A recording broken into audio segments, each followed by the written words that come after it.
can understand this. When you guys go in the field, you're gonna be so much further ahead than any tech out there. My guys, if you have questions, I'm sorry. It's okay. Remember to make notes, because we can always discuss them next time in class, okay? All right, we are gonna do a little drawing for your Wi-Fi thermostat. And if you guys want one that'll work with no common wire, it's a more easier thermostat to install, let me know and I can give you the Sensi Classic. But I have a nice touchscreen thermostat and the basic Wi-Fi Classic, which is on this board right here. They're both Wi-Fi stats. If you have any trouble installing them, give me a call. This one's a really bad stat, it's really awesome. This thing costs like 150 bucks from Johnstone, 140 bucks. So we're gonna give it to one lucky student. Give me one number off this sheet. I put a random number on everybody's name here, so there's no favoritism here, except for Jamie. I'm just kidding. Give me a number. We're gonna go with lucky number 5. Lucky number 5 is Leonardo Evigasso. Evigasso? Oh, for Goso? Yes. Goso? That's you? Which one you want, man? You want the easiest, simplest Wi-Fi to install? No common wire needed. You know what a common wire is on a thermostat? Okay, or do you want the nice touchscreen? You giving this to your mom for Christmas? You are, aren't you? You're installing this at mom's house for Christmas, man. The cool thing about Wi-Fi stats, guys, don't be afraid of them in the field. The cool thing about them is if you got kids at home all summer, you can lock them out of the thermostat and you can control the temperature from your phone. That's right, it's getting up to 82 in the house. Get them kids outside, man. But if you got roommates, you know, roommates will run it down to 68 degrees when you're not there. It's like, no, hell no, I'm locking that key. I'm locking that key. They can play with that temperature all they want, but a Wi-Fi stat is nice. Say you go to work and you forget to turn your heat off or your air off, you can adjust it at work. You know, you can do that from Germany. If you're in Hawaii or whatever, you can actually adjust your temperature that way. Good job, man.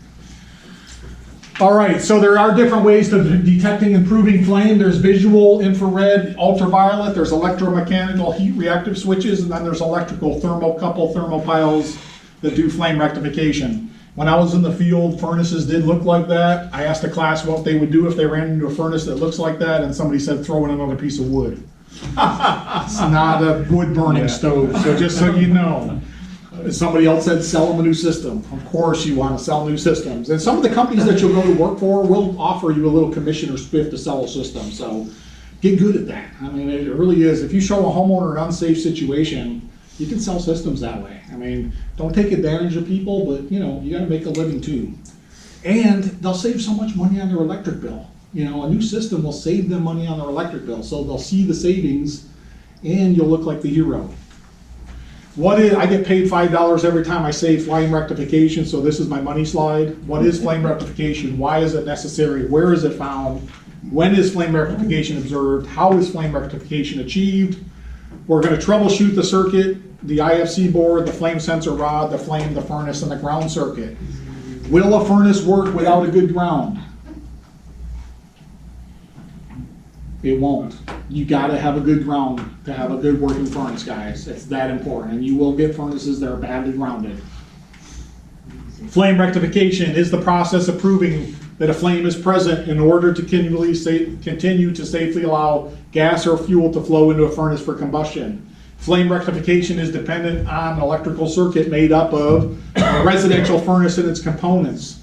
The flame as it comes from the burner and envelops the flame sensor or flame rod. The wiring from the furnace as well as the wiring from a building. See that right there? That's a ground, right? Going to the breaker box, going to the furnace. He's got to have a good grounded application there. If he doesn't, it ain't gonna work. It's that important for flame rectification. A furnace will run, air conditioning will run without it, but it ain't gonna prove or rectify flame. It's got to be grounded properly. So I need one person from the field to come up without a call for heat, measure the voltage of the output of the IFC or the furnace board at the terminal, put your meter in volts AC. Come on, one guy, come on. Who's got their meter? Guys. Anybody? Up front, yeah. Here, I got my meter. You can use mine. Thank you, Nazario. I want you to measure flame sensor output from the IFC to either terminal. This is really important, guys. And contractors do not get this. When I show this to them, they're like, really? Yes, this is true. What is the reading? So you're gonna measure from that black terminal right here to ground or neutral, either one. Neutral or ground, what is the reading? This is with no heat on right now. It's got no heat on. It's just sitting in an idle standby state. Oh, hold on, let me turn the unit on. Hold on a second. Volts AC is what you want to be in.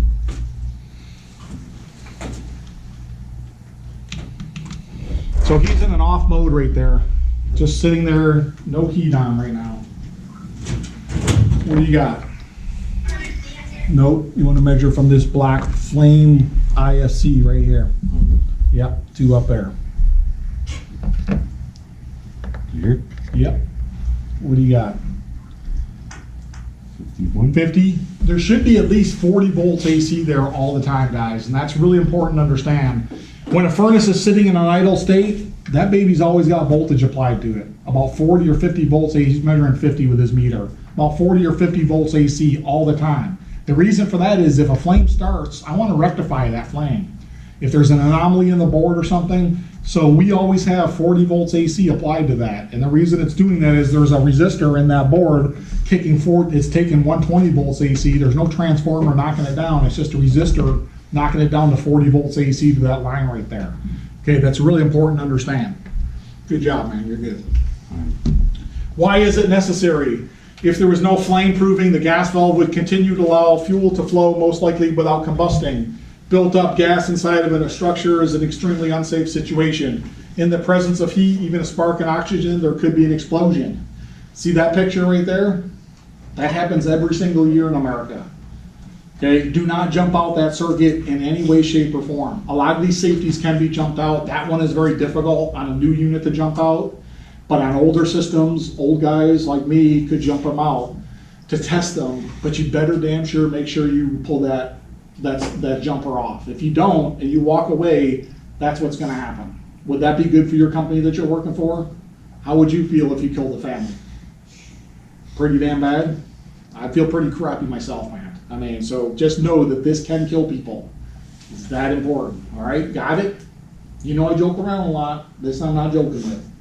Do not jump that out. I did a class in Fresno and a guy raised his hand, an Asian dude. He said, I jump those out all the time. Said you can jump them out, but you damn sure better make sure you take that jumper off before you leave the house. That's why I say if you ever have a problem with the furnace, cut the gas off. Let that homeowner try it all they want at the house, but do not jump it out to get them heating for the night, okay? It's that important. You do not, but some companies do jumpers on here on the board to check things. You can do that, but make sure you pull them jumpers off. It doesn't matter if you're jumping out a main layer limit, vent limit, rollout limit, whatever you're jumping out, check it before you leave to make sure you pull that jumper off, okay? Kill the gas, turn the gas off, turn the breaker off.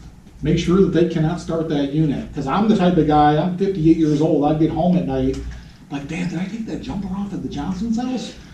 And that's what's gonna happen, okay? So that's what can happen if you do jump out that safety and don't do it properly. Where is it found? The flame from the burner acts as both a switch and a load. Remember, you got to remember the basic electrical circuit. This is where rectification is occurring. The flame rod always has AC voltage present in it. We just measured that. It is connected to the furnace control board. Because the flame rod surface area is so much smaller than the burner surface area and the high resistance of the flame, the returning voltage into the furnace board is not AC but DC. Does a flame have current in it? Does a flame have current in it? Who said that? Good job, man. Not many people get that. Flame does have current in it. A little bit of current. You ever light a match and watch the water drip down the match? That's creating current right there. Any kind of flame or heat will create current. Very small amount. It's a terrible conductor, but there is current in a flame, as well as the burner surface area itself. So that's how it's doing it. So I'm taking 40 volts AC, right? I'm passing across the flame. I got a flame going across that's got a little bit of current in it, and I got a burner that's grounded properly. Now it's sending a DC voltage signal back to the board saying, hey, I got a proper flame there. So that's the difference between the two that you need to understand. Whenever the flame from the burner is present in good contact with both the burner and the flame sensor rod or flame, rectification should be occurring. The AC output from the furnace board must be proper with no leakage to ground. There could be no excessive corrosion on any metal surfaces that make up the electrical circuit. The circuit must be continuous and uninterrupted. When you were in the field, did you ever have to clean burners? Did you clean burners? Yeah, they get gummed up. They get insulated with conduction or combustion. So that black burner in there, and I do a lot of these classes, and I'll ask companies if they do pull out the burners on a preventative maintenance, and some guys are really good at it. They have bottle brushes, they clean all them burner surface areas on a maintenance to keep it nice and free of combustion and insulation. So you want to have a good ground there, and then you got the current of the flame passing through that flame rod, which has voltage applied to it, so it's actually grounding out that 40 volts AC, sending a DC voltage signal back to the board. I know it's very high tech, guys, but this is just something that contractors do not get out in the field. I mean, even guys, you'll find, go to work for a guy and ask him, how does flame rectification work? And I bet you 10% of the people out there know it and understand it. And these are guys with state licenses. They know their business. Guys, the bottom line is the flame acts as a conductor. That's for right. Electrons to flow. Yeah, it actually is a switch and a conductor also. It's actually a switch as well. So how is it achieved? The source voltage for a standard furnace is approximately 120 volts AC, which we did measure there, right?